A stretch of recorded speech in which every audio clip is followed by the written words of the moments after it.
Hello, welcome to Mr. Paul's Pantry. I'm Mr. Paul and it's nice to see you all back here again. If you're a new visitor, a very warm welcome. Now today's recipe has been requested for quite a long time by many people. Unfortunately my to-do list now has got so long it's taking me a while to get round to them. It's called my everyday chocolate cake.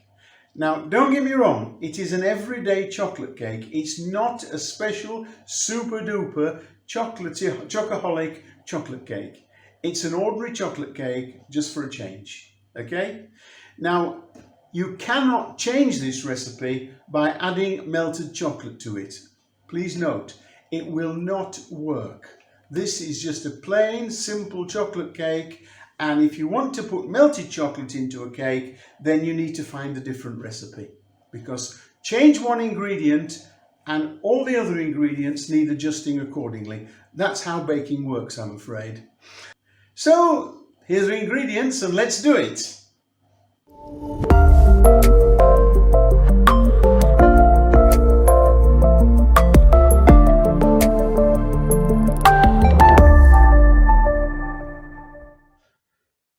Right, here are the ingredients for the everyday or anytime chocolate cake. They are self-raising flour. If you only have plain flour, I have put in the recipe how much more baking powder you add to that to compensate. But I'm using self-raising flour, eggs, sugar, soft butter, it must be soft in this recipe, pinch of salt, baking powder, cocoa powder, and please note, you cannot, I repeat, you cannot use drinking chocolate in this recipe. Drinking chocolate is mostly sugar and milk powder and it won't work. This is cocoa powder and a teaspoon of vanilla extract. So what I've done here with the two tins, these are 20 centimetre tins, 7 inches, and the recipe that I've given you on this video will fill both those. You split the mixture between the two and then we put one on top of the other and put the cream filling inside. And what I've done is I've cut 2 discs in the bottom there, just to cover the bases of them, and I've buttered around the sides. So now we've got the tins ready, we'll go over to the ingredients and get them into the mixer. So, we've got the ingredients now going into the mixer, and this is one of those recipes where everything goes in together. So first of all, we're going to put in the flour, followed by the sugar, followed by the cocoa powder. Now remember what I said earlier, you cannot use drinking chocolate for this. It has to be cocoa powder because drinking chocolate contains masses of sugar and powdered milk, so we don't want that. In goes a pinch of salt and the baking powder. I'm just going to give that a little mix just to incorporate the lot together. So the baking powder is not in one lump, and we're going to pop in now the butter and the eggs. So now we're going to put the mixer on a slow speed and incorporate all this. In the meantime, we should have had our oven set at 190, no fan. I don't use a fan. If you want to use a fan oven, you must check your instructions to see what to set it at, because fan ovens always run a little higher than the temperature you set them at. So we don't want to mix this too fast, we don't want to mix it for too long, because otherwise we'll develop the gluten in the flour and the cake will be tough, so we don't need that. Just have a look at it now. I'm using one of these beaters that scrape the bowl as it goes round, so you don't have to scrape it down. But if you're using a beater similar to this in your mixer, then you will need to stop and scrape it down and see how it goes. Now that's quite sufficient. We're going to take this now, the mixture, back to the bench and put it into the 2 tins. We're going to divide it between the 2 tins.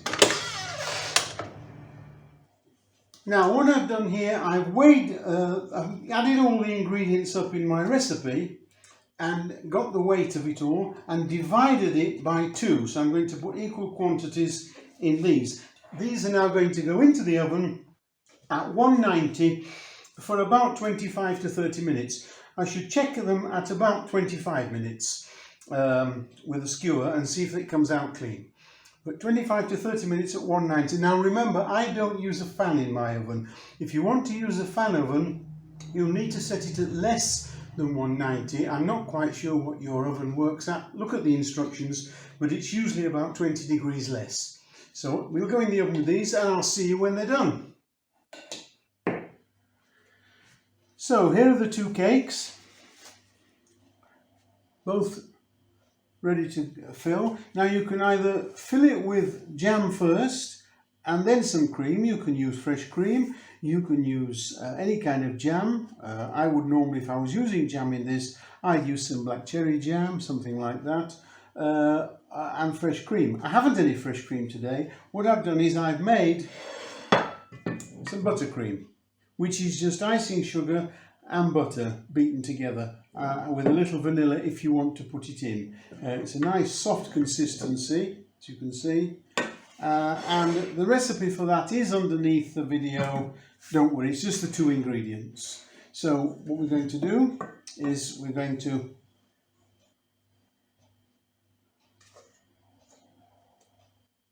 put some filling on here. Spread it around a little bit, not too near the edge because it'll squash out a little bit, but we want a nice coating of the filling here. And the second cake going gently on top like that. Push it down gently. There we are. That's it. Now if you want to sprinkle some icing sugar on there or some cocoa powder or whatever you want, you can do so. So I'll just grab a knife and we'll have a look inside it. Here we are.